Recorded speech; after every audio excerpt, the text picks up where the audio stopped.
Jesus.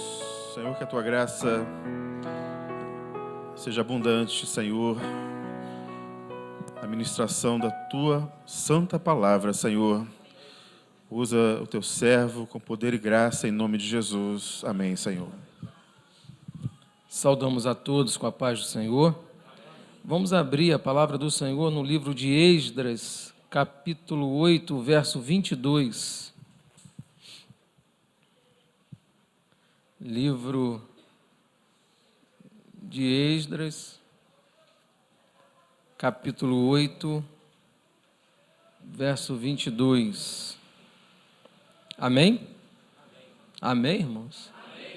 O texto diz assim: Tive vergonha de pedir soldados e cavaleiros ao rei para nos protegerem dos inimigos na estrada, pois lhe tínhamos dito: a mão bondosa de nosso Deus está sobre todos os que o buscam, mas o seu poder e a sua ira são contra todos os que o abandonam. Amém, irmãos? Assentados, podemos...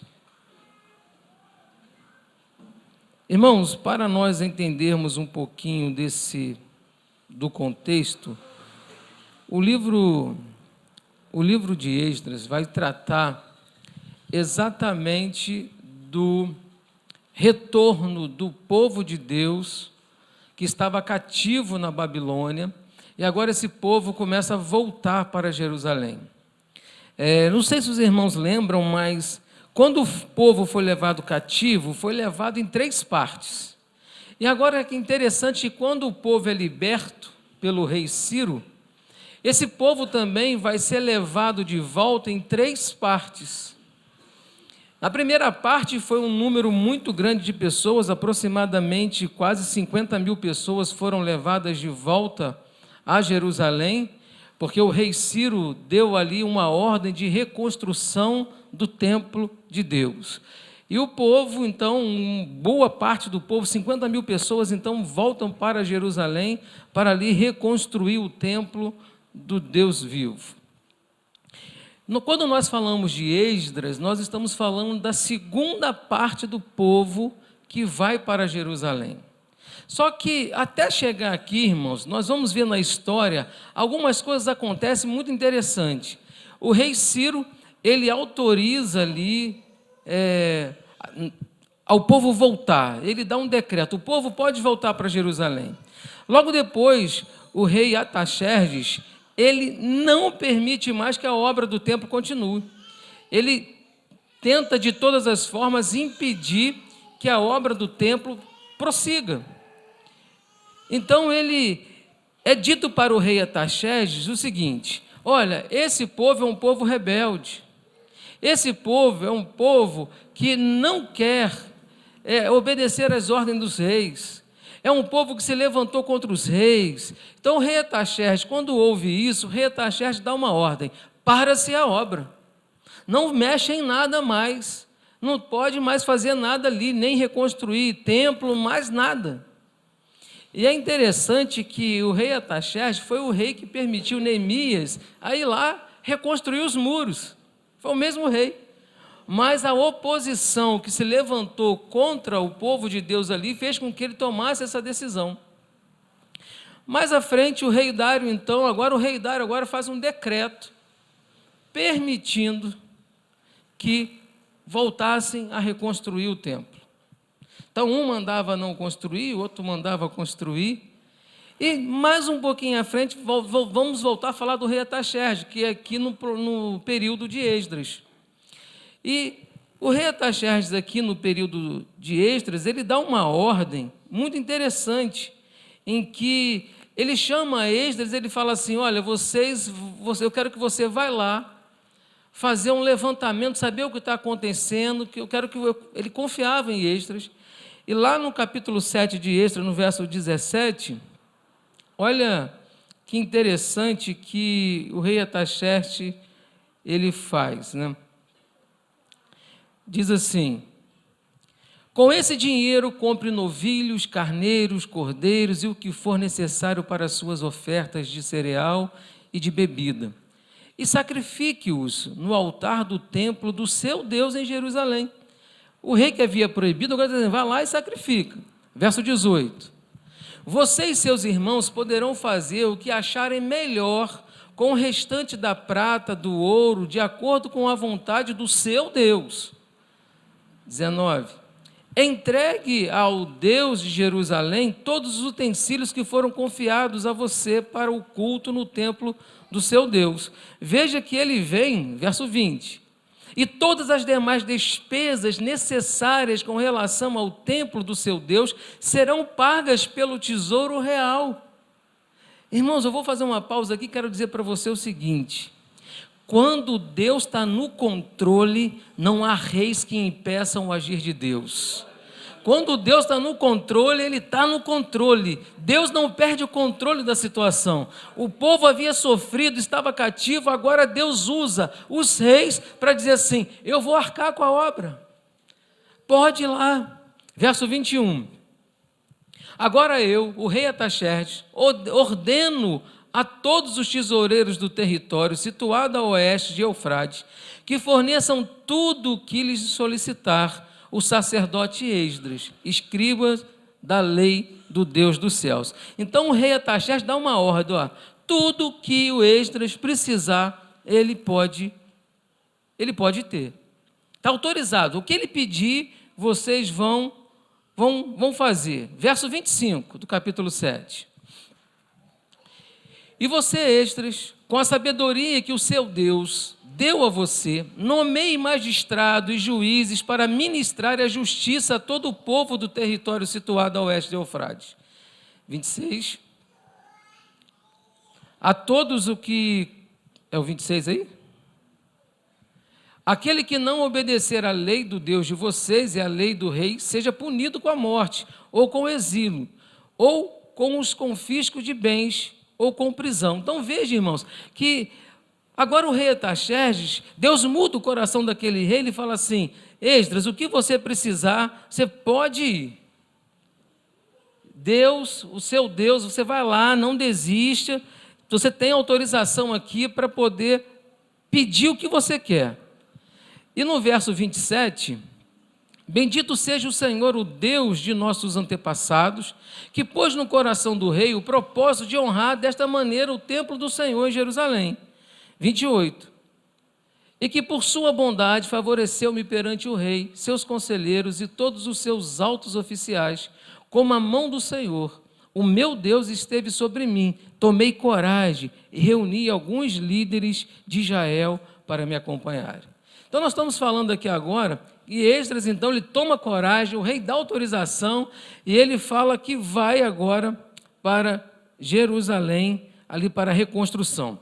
Irmãos, o livro de Esdras é um livro que ele traz um ensino muito profundo para nós, mas nós vamos tentar resumir aqui. Esdras significa socorro, assistência, ajuda. Olha que interessante. E Esdras foi um homem que ele conhecia a palavra de Deus, ele ensinava a palavra de Deus, ele conhecia a lei, era um homem temente a Deus, era um homem fiel a Deus, e Deus honrava aquele homem.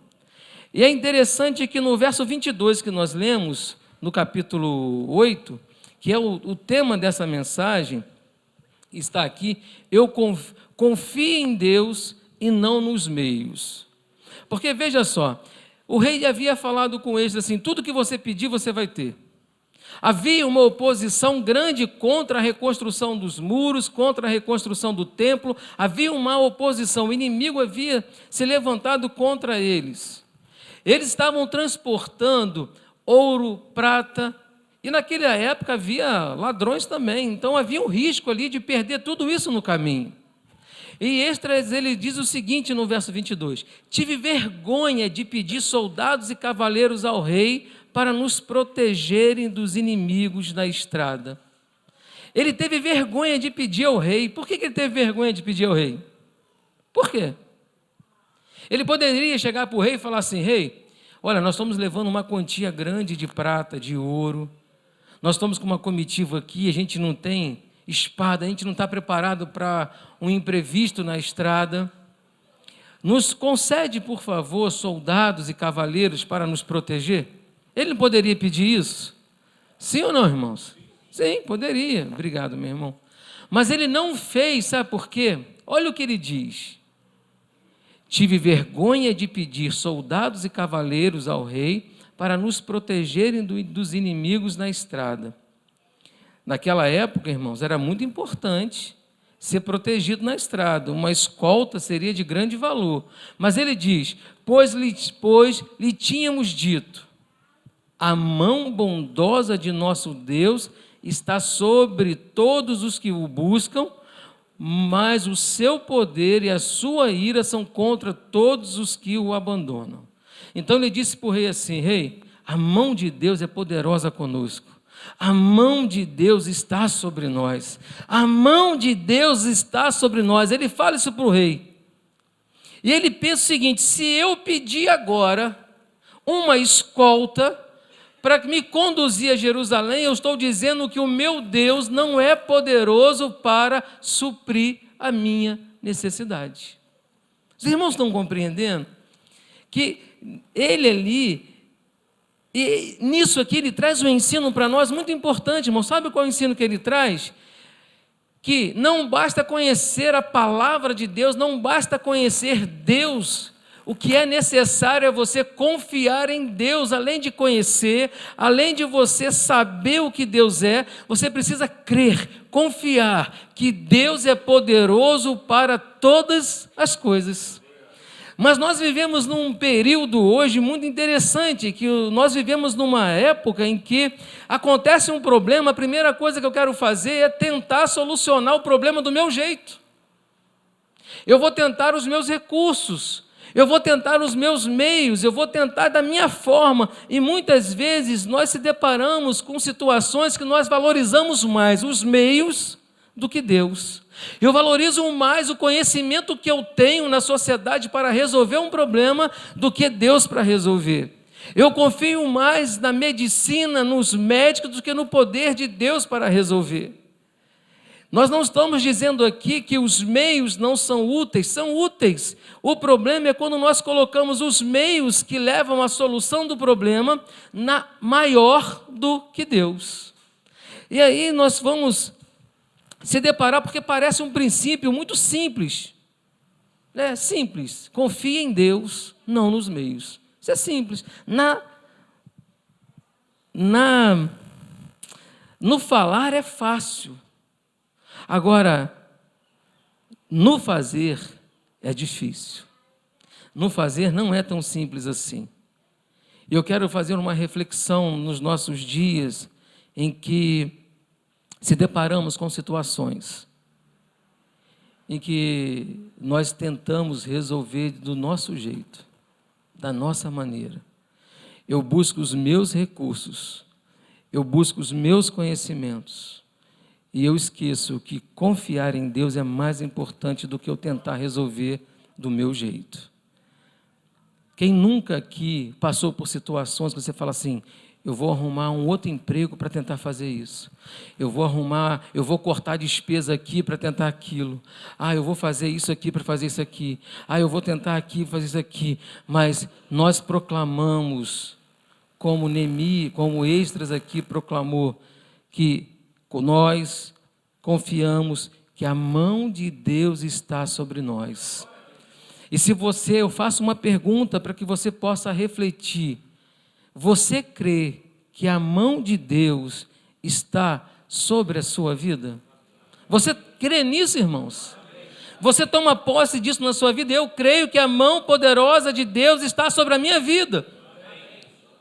E se nós cremos, eu faço uma outra pergunta agora. Por que está abatido a tua alma?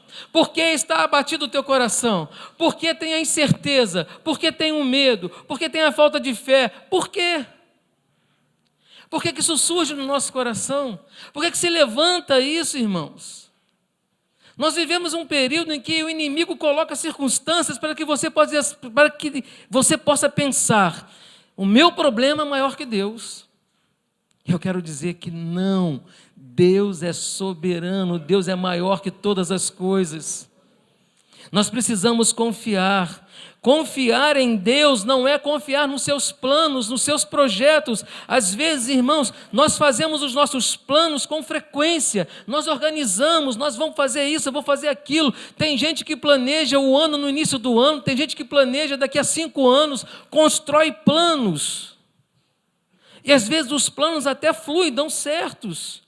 Mas eu quero dizer que confiar em Deus não é confiar nos seus planos. Nem sempre os seus planos que você quer são os planos de Deus para a tua vida. Às vezes você quer isso e Deus fala assim, é para cá que eu vou te levar. Às vezes você fala assim, eu vou fazer isso e Deus não vai fazer nada. Quem tem a certeza de estar vivo amanhã aqui? Talvez você já planejou amanhã eu tenho uma reunião, eu tenho um compromisso, eu vou fazer isso, mas será que nós chegaremos no amanhã? O que nós precisamos aprender, irmãos, que a nossa vida está na mão de Deus. E se eu creio nisso, se eu vivo isso, eu preciso de alguma forma expressar a minha confiança em Deus. Olha que Esdras aqui, ele foi provado aqui. Quando o rei fala assim, pede tudo o que tu quer, Esdras. Pede tudo o que tu quer que eu vou te fornecer. Aí, ele pensou aqui em pedir o quê? Escolta. Ele pensou, porque ele fala, tive vergonha de pedir. Na mente dele veio assim, pede escolta. Olha o que o inimigo faz. Pede escolta. Pede apoio. Alguém precisa te proteger. E aí, o rei Artaxerxes, que era um rei pagão, se Esdras pede isso, o rei poderia falar assim, mas espera aí. Que Deus que tu serve que não pode te proteger no caminho até Jerusalém? Que Deus que tu serve que não pode te guardar? Então veja que a tentativa do inimigo aqui foi na mente deste servo em dizer o seguinte, pede. Mas nós louvamos o nome do Senhor que ele teve o discernimento, ele conhecia a palavra, ele conhecia Deus, ele sabia, e ele estava vivendo algo maravilhoso, irmãos, uma experiência extraordinária. O povo estava cativo 70 anos, os irmãos vão ver na história que o povo de Deus quase foi extinto nesse período, quase não existia mais. O povo estava para ser destruído, não tinha quem o libertasse. Não foi como Moisés que Deus prometeu o libertador, não. Durante o cativeiro babilônico, o povo de Deus estava sendo destruído, o templo havia sido destruído, o culto havia sido destruído. O povo, tem um texto que fala que eles lamentavam à beira dos rios da Babilônia, que choravam, lamentavam. Vários profetas viveram isso. Neemias chorou quando soube que os muros dos seus pais, onde seus pais residiam, estavam destruídos. Quantos ali estavam ali que iriam ser sacerdotes naquele período, estavam no cativeiro, não poderiam ser? Quantos estavam ali querendo cultuar a Deus e não podia cultuar? E agora, pela mão poderosa de Deus, Deus faz que o rei Ciro liberte o povo, Deus faz as coisas acontecerem, e olha o que o inimigo faz, Deus fazendo tudo para o povo, o inimigo fala assim, pede reforço. Esdras aqui entendeu que a mão de Deus, ele disse, a mão bondosa de Deus. Por que a mão bondosa de Deus? Porque era um povo que não merecia, era um povo que era rebelde, era um povo que era pecador. Se você ler o livro de Esdras termina, Esdras chamando a atenção de um povo pecador, de um povo que não confiava em Deus, de um povo que abria a mão de Deus. Esdras fala, a mão bondosa de Deus, ela é conosco, para nos guardar. A mão bondosa de Deus, ela é conosco para nos proteger. Todos aqueles que o buscam.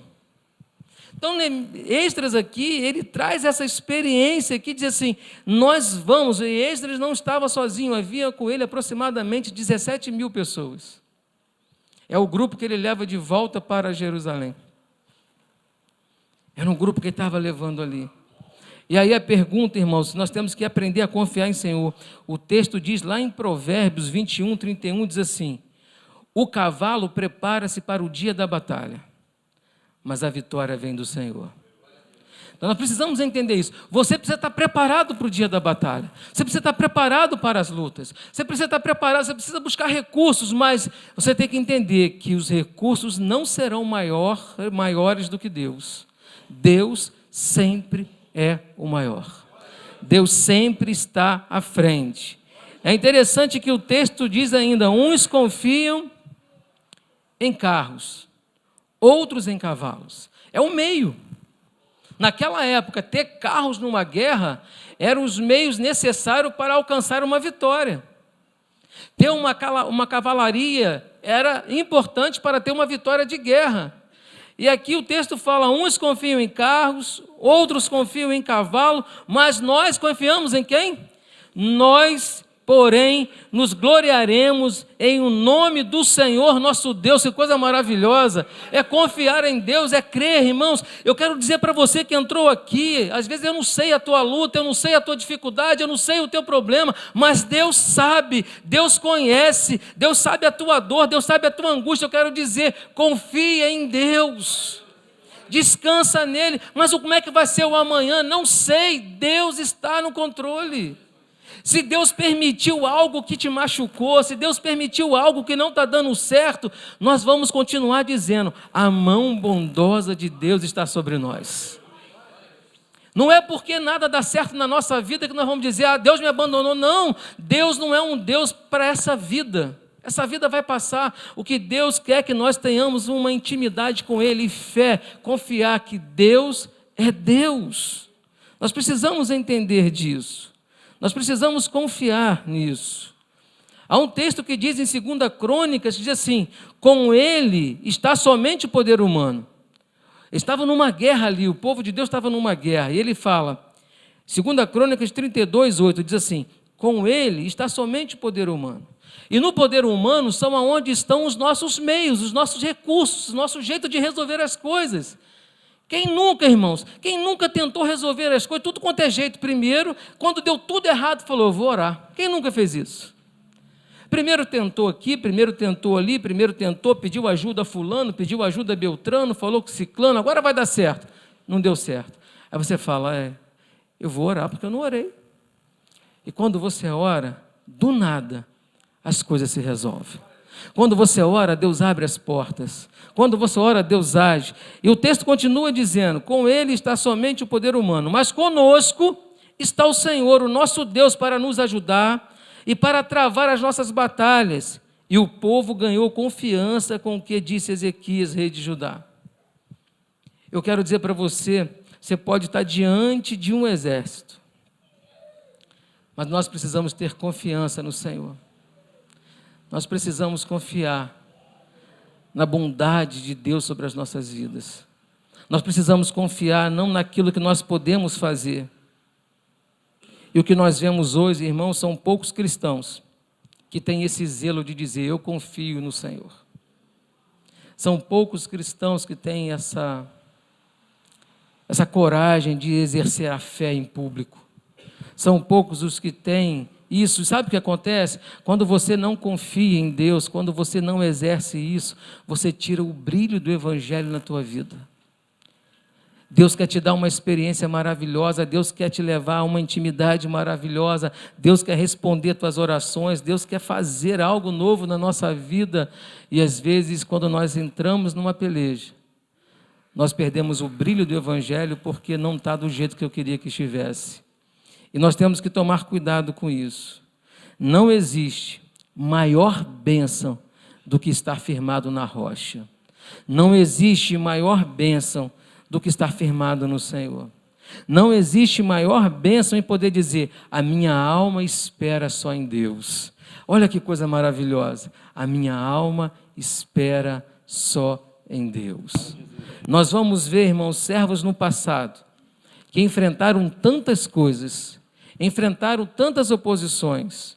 Nós temos José, nós temos Daniel, nós temos Davi, nós temos outros que Deus falou assim, eu vou te dar a bênção, mas a vida foi uma vida de tanta luta. Deus falou com Abraão, você vai ser pai de uma grande nação, mas até a promessa se cumprir, quanta coisa errada ele fez. Ele tentou usar os seus meios quantas vezes? Ele tentou fazer do seu jeito quantas vezes? E às vezes, todas as vezes que nós tentamos usar os nossos meios, nós adiamos a ação de Deus na nossa vida. Nós adiamos. Tem coisas que Deus pode fazer assim. Se Abraão tivesse crido na promessa e Sara tivesse crido na promessa, talvez o tempo de se cumprir ia ser reduzido. Mas Sara falou, eu acho que vai ser desse jeito, né? Vou chamar Agar. Agar, você vai ter um filho aqui com meu marido aqui, Abraão. E ele vai ser o filho da promessa. Foi isso que Deus falou? Não. É os meios. Todas as vezes que o homem usa os meios, na frente de Deus, ele perde a direção. Por isso, nesta noite, irmãos, eu quero convidar cada um de nós a confiar em Deus. Eu quero que você faça uma reflexão da sua vida. Como é que está a sua vida hoje? Como é que estão as coisas na sua vida? Os problemas estão aí, as dificuldades estão aí. Como que está? Talvez você esteja ouvindo uma voz dizendo assim, você merece tudo o que você está passando. Você é pecador. Você não tem direito da salvação. Você não tem direito do perdão. Você não tem direito nada disso. Mas eu quero dizer para você que Deus é misericordioso para operar na nossa vida. Nós não somos merecedores de nada, irmãos. Nós não somos merecedores de nada. Mas eu quero que você reflita, como é que está a sua vida? Hoje você confia no Senhor mesmo? Ou você está tentando com seus meios? Porque não é fácil a gente viver um problema e dizer, Senhor, está tudo nas tuas mãos. Olha, a gente fala, Senhor, está tudo nas tuas mãos. O que acontecer está nas tuas mãos. Aí piora a situação, você fala, Senhor, mas isso, vou tentar fazer do meu jeito. Não. Confiar no Senhor. É o que o Senhor tem para nos ensinar nesta noite. Confie no Senhor e não nos meios. Confie nele, não naquilo que você pode fazer. Porque Deus, ele tem autoridade. Deus tem poder. Deus é soberano. Eu não sei o que vai acontecer amanhã, mas Ele sabe. Eu não sei o que vai acontecer daqui a uma semana, mas Ele sabe. Ele está no controle de todas as coisas. Ele é poderoso para agir. E o que Deus espera do seu povo é que descanse nele. Um povo que estava destruído. Um povo que estava sem referência. Um povo que não tinha mais nada. A bondade de Deus foi lá e tirou aquele povo do exílio e traz para Jerusalém. Eu imagino, irmãos, quando o livro de Esdras vai dizer aqui que nós vamos ver 1 Crônica, 2 Crônica, Esdras e Neemias, trata da mesma coisa. E nós vamos ver aqui quando eles fazem as estruturas do templo para refazer o templo, eles começaram a chorar de alegria, a chorar, sabe, irmãos, de poder dizer assim, nós vamos poder cultuar a Deus de novo. É importante a gente entender isso, a importância. Hoje nós não damos tanta importância em vir para a igreja. Se der eu vou, se não der eu não vou. Eu tenho um compromisso, o compromisso é mais importante do que vir cultuar a Deus. Abrimos mão de tantas coisas, principalmente do culto. Se colocar assim, vai ter algo aqui, uma festinha aqui, no horário do culto você fala, poxa, mas eu tenho um compromisso. Eu vou para lá.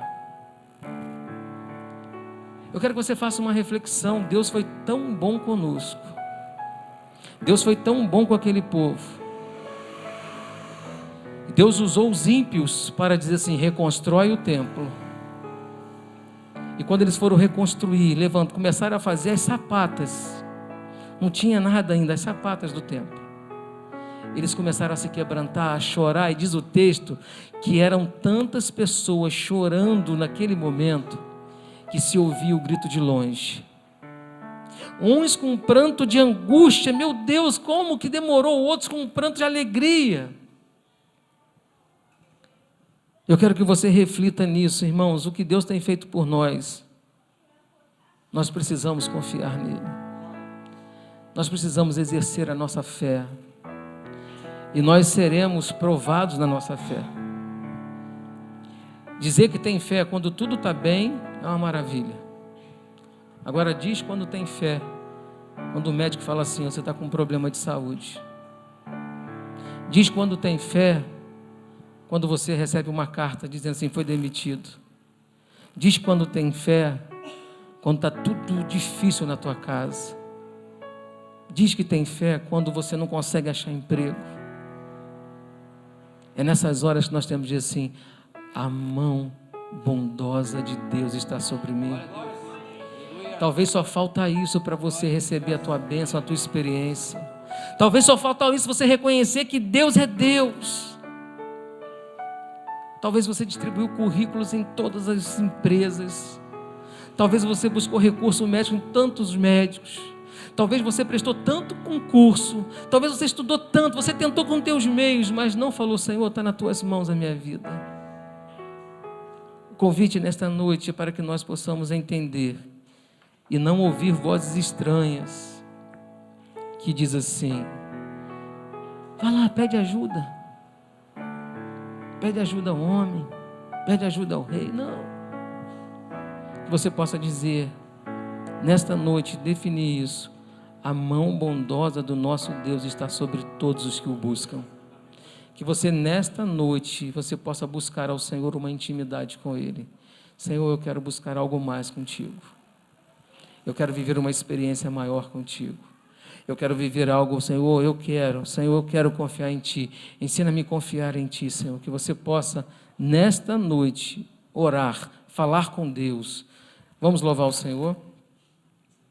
Bondade? Vamos cantar de novo, irmãos, aquele louvor. Bondade de Deus. Eu quero que você reflita na bondade de Deus na tua vida.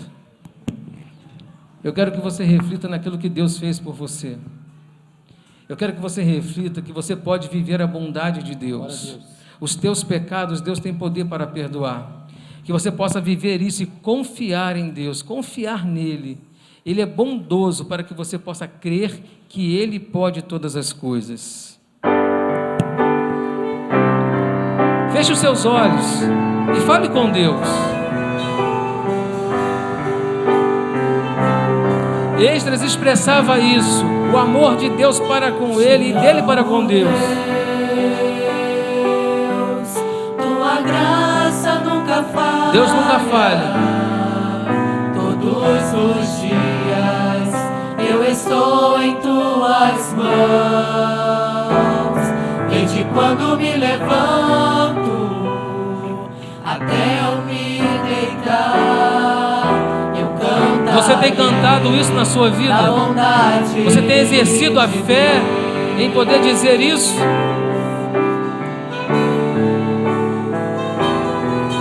Às vezes você levanta murmurando, questionando, levanta louvando, adorando. Quando se voz que me guie meio ao fogo, na escuridão, tua presença me conforta. Você não vai estar sozinho nas lutas. Sei que és meu Pai, que amigo és, vivo Aleluia. na bondade de Deus.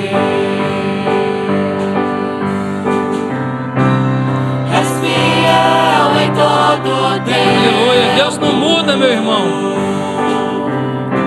Em todo tempo tu és tão bom, com todo o fôlego que tens. De pé, irmãos.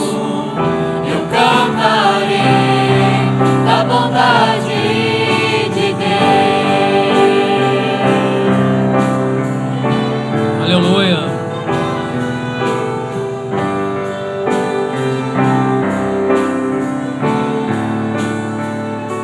Doce voz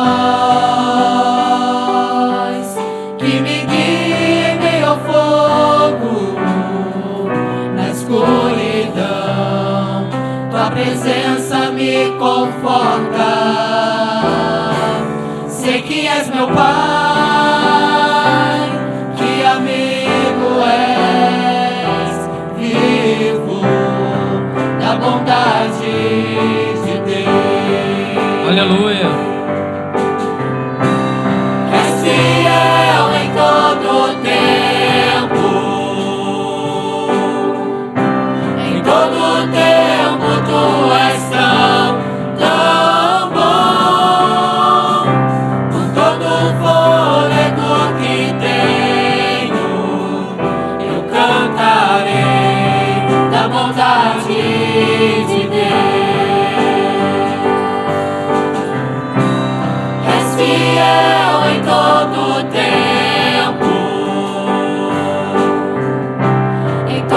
tempo tu és tão bom. Com todo o fôlego que tenho, eu cantarei da bondade de Deus. Aleluia. Santo és o teu nome, Senhor.